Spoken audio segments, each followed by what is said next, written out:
Hey guys, make sure you take a minute, reach down to the right hand corner, hit that subscribe button, ring that bell.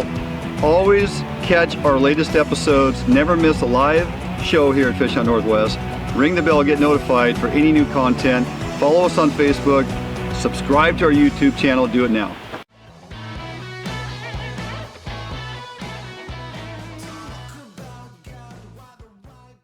Tonight we are carrying some freshly caught coho eggs from this morning, and you know, these are really good eggs in a sense based on the size and the fact of the maturity of this this particular fish. The eggs still have a lot of skin around them on the skein. Okay, so there's a lot of skin that surrounds the skein. They're open up on the bottom, which they always are, but a lot of the skin or the membrane hasn't begun to break away off of the eggs, so they're held together pretty good. So that for me is first step. I look at the eggs and decide how intact or not they are. If they're really loose and coming apart, it's going to direct me in my decision-making process on what type of cure I'm going to use. I'll get into that in just a second. I want to remind you, when you catch a fish, it's imperative that you bleed your fish, okay? Don't beat its skull in with a bat to the point that it's just absolutely not moving. The best way to get the most volume of blood out of your fish is to allow the heart to pump as much blood out of that fish as you can.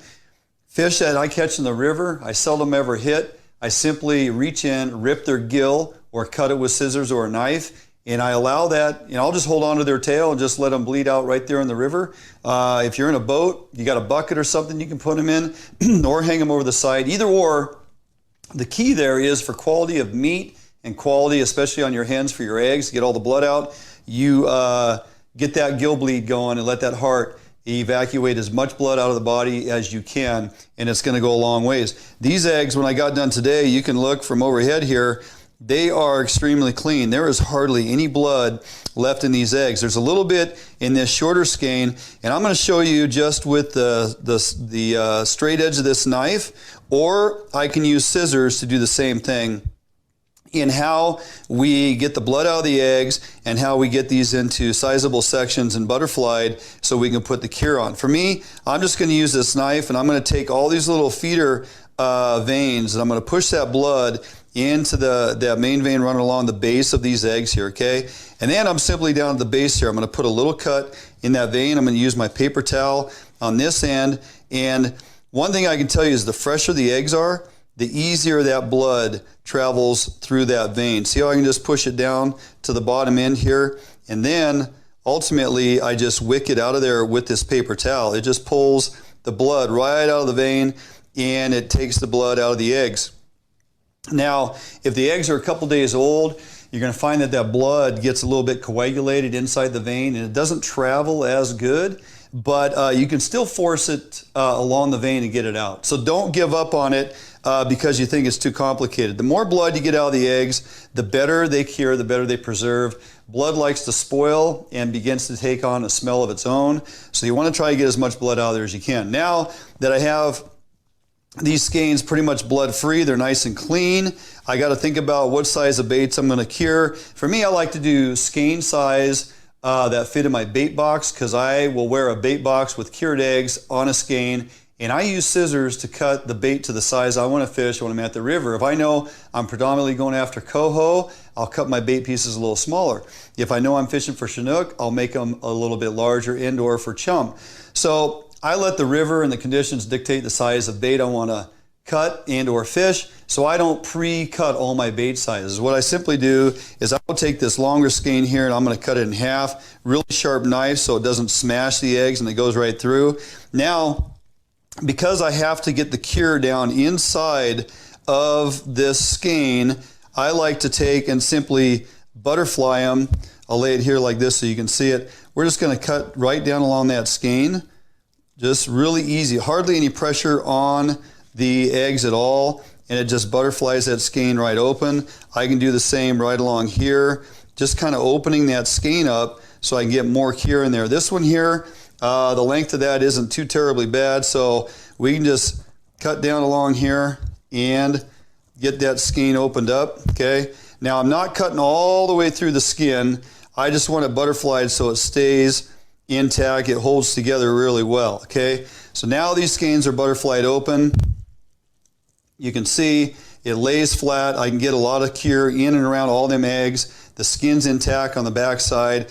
As these cure up and that skin toughens up, it's going to hold the eggs together real nicely, and they're not going to fly apart so easily when I put them on my, or put them in my egg loop and cast them. So let's talk a little bit about, cure options, all right? In front of me, I have here two different options, both basically the same color, provided by Pautzke's bait. Now the Baraxophyre is ideally engineered for steelhead fishing and curing up eggs for steelhead. It doesn't have any sulfites. It's a salt and sugar mixture that steelhead tend to be drawn towards. This here fire cure is more of a sulfite based, or is a sulfite based cure. Now, one thing we know about salmon, the further upriver they go, the more they crave salts and sulfites. The lower in the system they are, they tend to have a sweet tooth. So I like to mix batches and interchange things to make my cures on the lower end. Earlier I was talking about that estuary water and that tidal influence. The baits I fish in that lower water will have a lot more sugar base to them than sulfites. When I get further up in the river, I tend to use bait cures with more sulfite. That being said, sulfite-based cures do not toughen up your skein as much as non-sulfite-based cures. So it's finding a balance. And for me, these coho eggs they have enough skin around them and they're durable enough. I can use a sulfite-based cure, and they're going to cure them up real nice, and the eggs are still going to be tough. If this was from a large Chinook, big mature Chinook skeins with a lot of skin that's getting loose, I like to take my Baraxophyre and I dump it into a container. And I've put the recipe out there before, and if you guys ask for it, I'll put it out there again, just messages up here. But I will take a full container of Baraxophyre and I dump it into a container. I add into it a half cup of white processed sugar. I'll dump into it 2 heaping tablespoons of the krill powder to add more krill scent to it. And I will add into there, and you can find it at most of your stores that sell any type of bait products, I will put in 1 or 2 heaping tablespoons of sodium sulfite. So I'm adding my own sodium sulfite base to a cure that for me toughens up looser skeined eggs than a tremendously strong sulfite based cure. So hopefully that makes sense to you guys. It's mixing and matching and creating something that has more sugar, but yet a little more sulfite for bite stimulant. But it also, because of the basis of this Baraxophyre, it toughens the eggs up real nice. So just something to go with. Now to start off with here, I'm going to go with this sulfite-based cure. We're going to put that Baraxophyre, or excuse me, the fire cure on here, and make sure you remove the little gasket seal that's in there. It doesn't take a lot of cure. Now, one thing I do is I buy these puppy pads. If you're going to be curing a lot of eggs, puppy pads are fantastic because you can cover your whole workstation here and all the extra juices and things if you're processing a lot of eggs. Puppy pads work great to keep everything clean. Then I set them on paper towels, and I'll show you why in a second, because once I get the cure on here, I don't really want to pick them up if I don't need to and get that cure all over my hands, because it just makes an absolute mess. So we're just going to add some of this fire cure onto these eggs, a pretty decent amount, but not going crazy with it, okay? So just shake it out of the old container here, and you can watch as it starts turning color. And I don't get all caught up putting it on both sides. I mostly just will put it on the one side because the work all happens once we get it inside the bag. You can use containers, you can use bowls, you can use bags, whatever. So a light dusting, pretty much covering most of the egg pretty good. Again, not going crazy with it because it is a sulfite-based cure. Now, a few weeks ago I showed you guys how to make dry scented powders out of different fleshy fish options, mackerel, sardine, tuna belly, which takes forever but well worth it. Herring, anchovy, you got your choice. I'm going to go ahead and mix these up with my tuna belly. It has an amazing amount of scent, and I know that these different natural oils now that I'm putting onto these eggs via a homemade powder do wonders for bite stimulants. So there you go. Just simply put your cure on, put your home brew of your powder of choice onto your eggs, and now you've just created something that even if the fisherman or lady downriver or upriver from you is fishing fire cure eggs, they're doing good, but they're not doing as good as you because you have a completely different scent you're putting into the water. I take my Ziploc bag, I mark on here Coho, I mark on here TB for tuna belly. I have fire cure. I'm also going to add a little bit of nectar in here to add some extra egg juice. So now it's just simply I open up my bag, okay, and now I'm going to pick up my paper towels. Remember I said if I don't need to get my hands all over the eggs, I don't. And I slide them in the bag like this and just dump them right on in there, okay? And then there you go. The mess is all in the paper towel, no big deal. Now I can look at that and think, well, do I have enough cure on there? I can add more cure right now, which would be fine, or I can also wait and see what these eggs are going to do. Remember, excuse me, we're using a sulfite-based cure, so I don't want to put too much cure on there. And what happens is these eggs will begin to juice out. In other words, every single egg on this skein is filled with a liquid, okay? There's a real small hole that you cannot see, obviously, in each egg. The cure is designed to draw the liquid out of the egg. So after a few hours, these eggs will be bathing in basically red juice in here, okay? Now the process of curing is to extract the water or the liquid out of the eggs, and then over time, at room temperature, the eggs will draw that liquid back into them, and then the egg seals up. That individual hole seals up, and the egg is volumized with fluid, has color, has all the scent trapped inside, and the skein has become tougher, and that's basically your cured bait. So from here, this process takes a few hours. I like to take the first couple hours, and about every 20 minutes or so, you know, sip your beer, sip your coffee, whatever. You're out here in your garage, you're in your bait room. You're just going to gently tumble these around and mix that cure up and get those eggs juicing out. All that liquid you see on the bag now is the juice coming out of the eggs. Now I'm going to let that sit. 20, 30 minutes go by as it builds juice in here. I'm going to come out here again. I'm going to roll this around gently.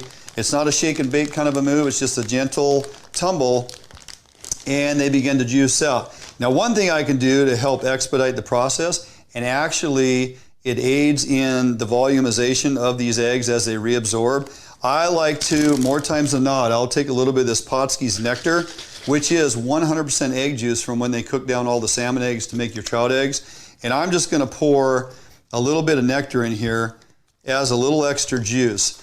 It hurts nothing. It actually adds to the ability of these eggs to juice out and reabsorb. And it helps disperse that powder cure equally amongst the entire amount of eggs that's here in the bag, okay? But again, the process is the same. We're just going to roll this around and get that cure going so that it begins to cure those eggs equally.